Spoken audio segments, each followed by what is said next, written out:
All right. Well, thanks, Joel Kim. We have Joel Kim in the studio today from Westminster Seminary California, the president of Westminster Seminary California. Thanks, Joel, for taking the time to Chris, to come It's a today. delight for me to be here. Yeah. What a setup you have here. I'm so jealous.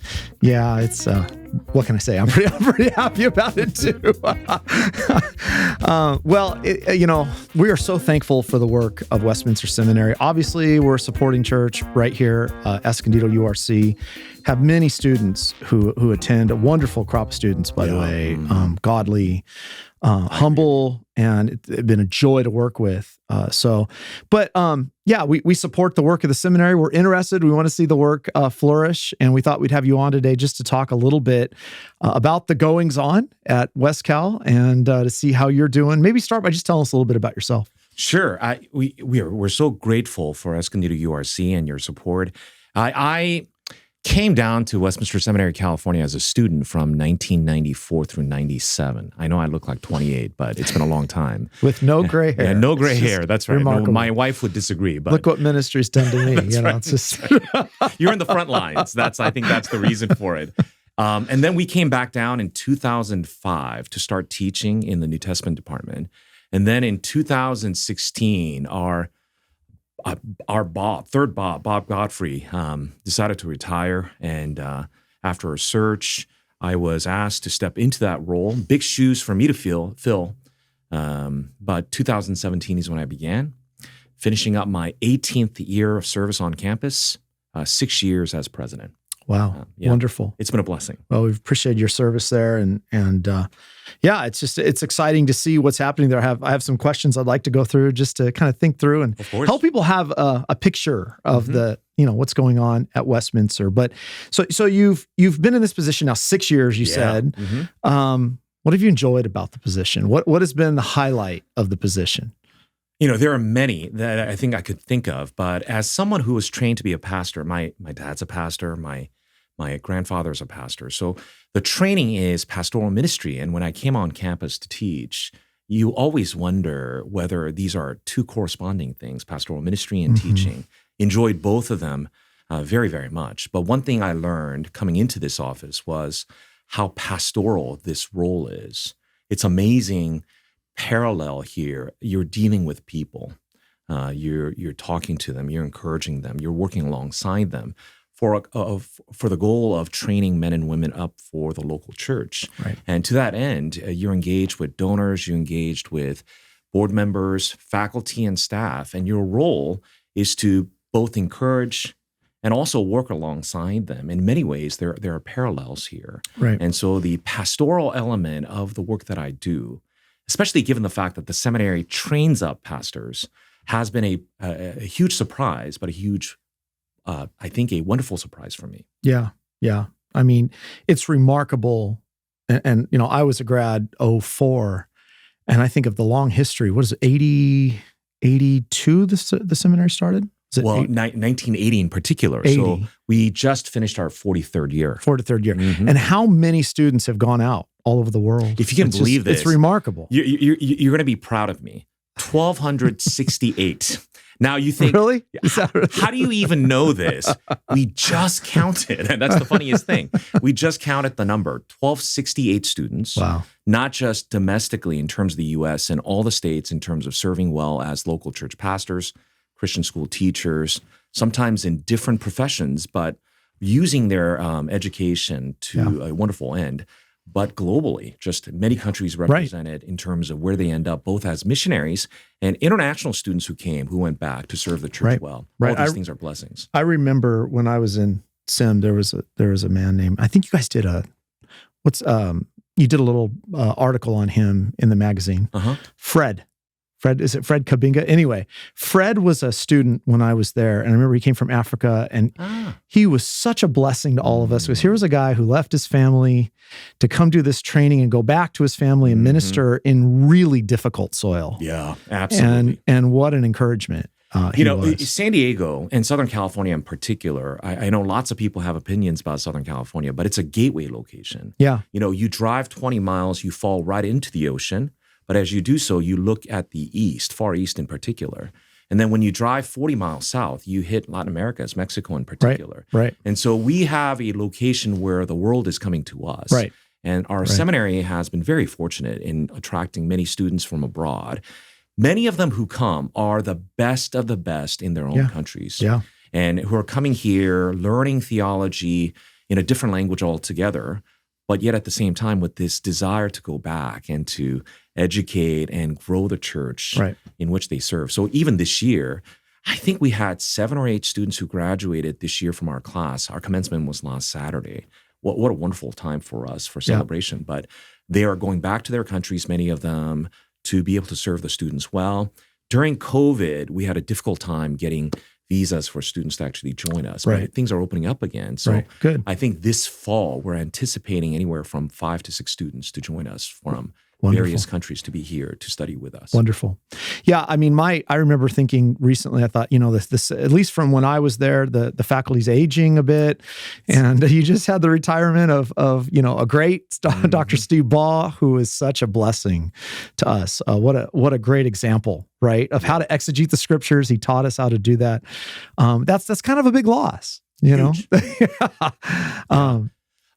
It's when I came into this office 6 years ago, our board chairman, Ron Prinz, said that there are 4 immediate priorities we have to hit pretty hard. One was accreditation. We were up for accreditation. We were renewed for 10 years, which is the max, and we're grateful for that. But we also had this apartment complex we were building. We needed to finish it. We needed to pay down the debt and also to welcome the students on campus. Yeah, why didn't you have that complex when I was there? I mean, me too. I mean, this is we had to pay a lot of money. This is probably the best place our students will live in for the next 10, 15 years after they're done. So maybe it's too nice, but it's a wonderful blessing because we rent them out at about half the cost. And so it makes the education here much more affordable. But one of the things that was a priority for us was that we knew that our faculty was aging in some ways. And so we knew they're going to retire. 5 or 6 years as we went through hiring process, multiple in terms of different departments because of aging out in many ways. We've hired some wonderful folks. I would like to think all of them are home runs for us. Yeah, we look forward to having them here many years. Right? It's been remarkable how the Lord has provided. I mean, I could talk about each and individual one for a long time, but to give you one example, Craig Troxel is one of our new practical theology professors. He comes to us after. I love Craig. Isn't he a great guy? Great, 25 years of pastoral ministry after he finished his PhD in systematic theology. So he's academically not only credentialed, but a wonderful scholar, but yet 25 years of senior ministry under his belt. And not only that, he's a senior statesman in his denomination in the OPC. Right. He loves the church and the denomination in which he serves. And then he brings that excitement of the local church into the classroom with incredible experience and precision. Yeah, so pastoral. Right. And our students have benefited greatly from that. It's like that. The Lord provides. And we're very grateful for that. And Dr. Brad Bittner has been, what an encouragement. You know him well because his family attends EURC, though he's a PCA minister. But here he is, a PCA minister who serves at a Spanish-speaking church as an associate because he not only knows the language, loves that particular church to be a place where the gospel can be preached faithfully in Spanish, for Jesus to be lifted up on high. Here's a father of 7 who is a track coach too. A track coach and involved in his kid's life, but incredibly confessional in his mindset as a New Testament scholar who balances very fine biblical theological scholarship with his confessional commitments and marrying those two things together, which is not as always easy as people think. That's right. And then when you add to it, here he's a local church pastor with years of experience coming in, being able to share both the experience and knowledge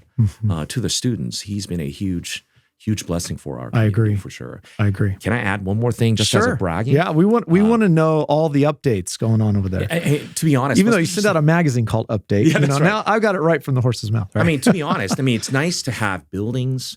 It's nice to have many nice things that the students can enjoy. But at the end of the day, Westminster Seminary California is what it is because of the people. Right. And this is why talking about both our graduates, like yourself, as well as the community in which we find our students, as well as our faculty and staff. It's a great joy. And so Brad Bittner and I were in Cambodia earlier this year. So we have a small project called the Global Church Initiative that we've begun, where we want to be able to bless the global church and be blessed by them. So this year we sent our first seminary short-term missions team to Japan to follow along with local church pastors and missionaries there. Team of 8, they had a wonderful time. Meanwhile, Brad and I were in Cambodia, which is in Southeast Asia, where the country is open to the gospel, and we have graduates there who are serving. In fact, there's a seminary there called Westminster Theological College and Seminary, founded by one of our graduates. Sure. Brad and I are there, and Brad's teaching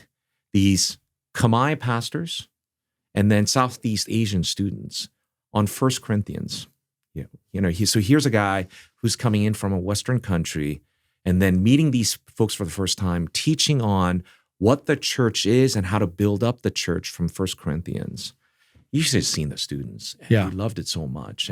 And so here his perspective is not just about the local churches and the importance of scripture-centered ministry here, but being able to share that more globally in these places. We're just blessed by his teaching as well as his engagement in the churches. Yeah, it's wonderful. Yeah. Wonderful. Well, those are, anything else on the, you got the building project, almost any other professors? Well, the building project is coming to an end shortly here. August, I think mid-August is the final and 10th building that we have. I should note that this is the realization of prayers and dreams of 40 years of many of our brothers and sisters who went before us. And they've been hoping for this kind of on-campus housing so that our students can not only download information, learn the skill sets in the classroom, but also be formed in terms of their piety among the students and with faculty as well. So we're delighted to say that we're coming to an end. We have about 200 plus people living on campus right now, and we're grateful for that. So that's coming to an end soon. We have new faculty hires continuing. I think we might be reaching a plateau here, meaning I think we have the faculty we want for the next few years. I don't know how to give thanks beyond just to say we thank the Lord for his provision of men who are coming on campus, who finding professors at seminaries, I don't know what people think. Pastors don't drop from trees. And so what happens is if you have a good Christian, they belong to a good church. Good churches have good pastors. Good pastors don't grow on trees. They have to be taught and formed and shaped. Right. Absolutely. Faculty also has this kind of finding a right faculty. Here, not only do you have to be credentialed in terms of your discipline, you have to belong to a Reformed church, and you have to be a faithful churchman. And then you have to go down even further. You have to be willing to come to California in the first place in terms of living here and settling here. And then you have to go further and saying it's the particular discipline that we're looking for. This is a very narrow pool that we get to go down to. But I'm happy to share with everyone that we have Jason Picker joining us. He's an American who went to New Zealand to finish his training. He pastored there along with teaching there. But now he's going to be joining us as a systematician. And he and his wife, Sarah, and their 3 kids will be joining us sometime in the next month or so. Wonderful. To start teaching this fall. And we're so excited to have him join us. He's a former RUF campus pastor, so he's got ample pastoral ministry experience, which is something we're looking for. And if we're training future pastors, we want people with pastoral experience. Right, it's really important. And I think I can also share now that we're going to be bringing another New Testament scholar. His name is David Briones. He's written a number of books in the area of first century history, as well as even his initial book was called Paul's Financial Policy. Exciting title, but an in-depth look at Paul's ministry in particular. And we're glad that he'll be joining us. That's he's got exciting. Commentaries lined up that he's going to be writing. So these are 2 new folks, academically incredibly gifted and wonderful teachers, while at the same time pastors. Right. And so our students, I think, will be delighted to hear that they'll be joining us to teach for us as well. Coming to California is not so bad. I don't mind. I struggled a little bit when I was in Washington coming back, but then to think about it, I think somebody's got to go to Nineveh. California, I guess, So I was born and Gotta have a raised in seminary. Well, God put a seminary in Nineveh, so you know. I was born and raised in South Korea. So I came here when I was 10, but Yeah. we landed in California, Northern California in particular. And I've been here now a long time. And I realize people have different opinions, but I will say this. If a student and future pastor is wanting to be in a place where the people around them are unchurched, dechurched, and anti-church, Right. which is where America is going Yeah. pretty quickly. Right. This is the place to come and Yeah. sharpen your Absolutely. tools and your Absolutely. mindset. And apart from that, I'm not going to lie, the weather's pretty nice. Not today, Yeah. but the weather's pretty nice. And you get to enjoy many things that the Lord provides here. Mm-hmm. But one thing about San Diego County in particular, surprisingly, and this may surprise those who are outside the state, we have amazing number of very healthy and vibrant Reformed churches. I mean, people who are not only belonging to confessionally Reformed denominations, but they're committed to confessionally Reformed church, proclamation of Jesus, standing on the orthodoxy that we have received Right. and then we cherish. And so our students are incubated, like Escondido URC, in that church, watching and learning from many. And we're so grateful for many churches who love on our students and then hire them Sure. afterwards as well. And if you can add to it that these churches are places where our students intern. And I think Sure. it's a wonderful place to be learning the theology that we do in seminary and then practice those things, because seminaries exist for churches, not the Yeah. other way around. Yeah. So there's many challenges today in doing what you're doing. And we in the church are very aware of that. Where do you see the future of, training ministers? Where do you see this going with seminaries? In other words, I'm sure you're always concerned about getting students. You're always concerned about having students. And I think we were talking before this, when I was going in, there were a variety of pulpits open. It's like, and I don't know what it's like today. And I guess it depends on the denomination. In some denominations, they actually weren't. It was pretty tight, actually, at the time I was. So I guess that ebbs and flows and changes. But where do you see this now? Do you think the churches are finding a challenge to find pastors today? Is this something you're seeing in the trajectory that there may be young men who, consider it, but just, there's other more lucrative opportunities out there? I think William Perkins complained about this in his day, that they paid pastors so poorly. They all went to be doctors and lawyers, We could have repeated that today, my guess is. Yeah, no, that's true. But what are the challenges today? And where do you see seminary training going in the near future? Can I separate that to multiple questions and see if I can tackle the first part first, which is, what are some challenges that seminaries are facing initially? And I think there are many. We can go on for hours, but there are a few in particular I want to mention to your audience. One has to do with declining number of young people, period. And so there is a demographic change. And part of the reason why higher ed in general is struggling is because there aren't as many young people coming up to receive education, not just high school, but also college, and then therefore seminaries as well. So that's a unique challenge that the U.S. is facing coming up in the near future. Now, another challenge that the seminaries face involve a weakening or stagnation of denomination of churches. Churches aren't growing. And in that sense, the number therefore decreases in terms of churches and denominations for the potential students where you can pull from. And that's certainly an issue. And when you add to it, not just in numbers, churches are becoming less convicted about educated pastors. We see this trend among seminaries. And that's a sad trend. It is a sad trend, because I think we, coming from a confessionally Reformed background, we believe in learned clergy. And the changing environment around the world does not demand less educated clergy. I personally think we need to have clergy who are more educated. So you have seminaries changing with the changes in need, because the MDiv, Master of Divinity, was always the degree that denominations and churches required for the pastors to come into their churches. Now, MA is the popular degree. So this is the first year that ATS announced that we have more Master of Arts students than Master of Divinity students among its seminaries, 270 or so. And because churches are looking for a quick way of bringing pastors, number of units that seminaries now require, we require 110 for a 3-year program.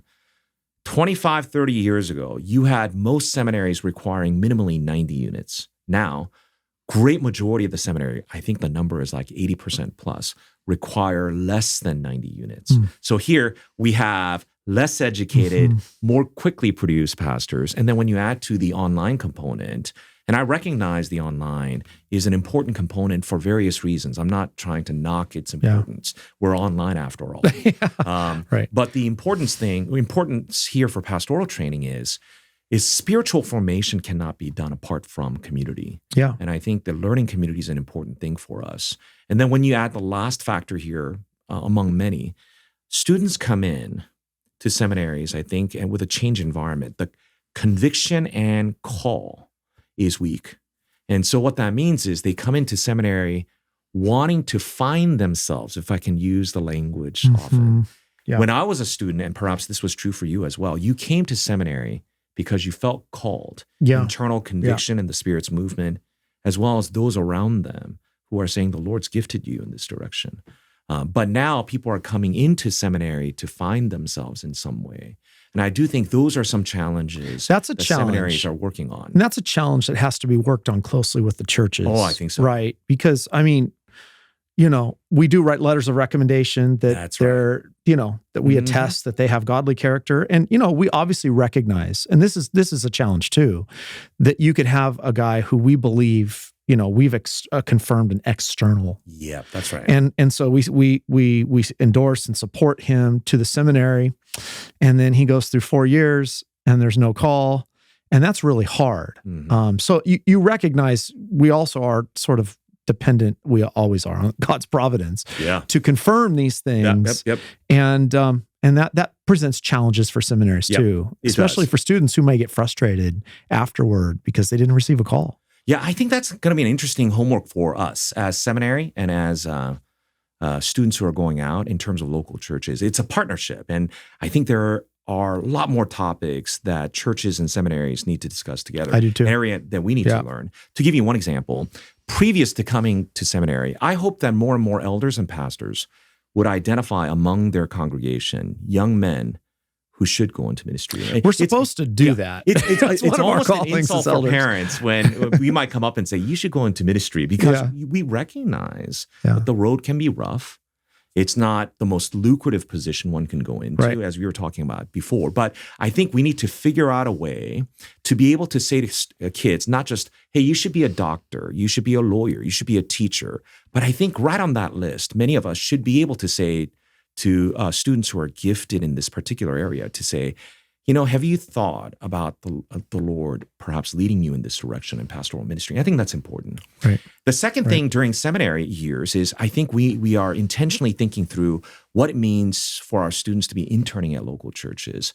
Like we were, as we discussed, it's important for them to learn in the classroom, but it gets practiced in the context of the local church. Thinking through how we as seminary and you as church leader and churches, thinking through how do we shape and form these folks for future ministry preparation, I think is going to be an ongoing homework for us, that things we want to think about. Yeah. And for those who are graduates, if I can say it this way, two things.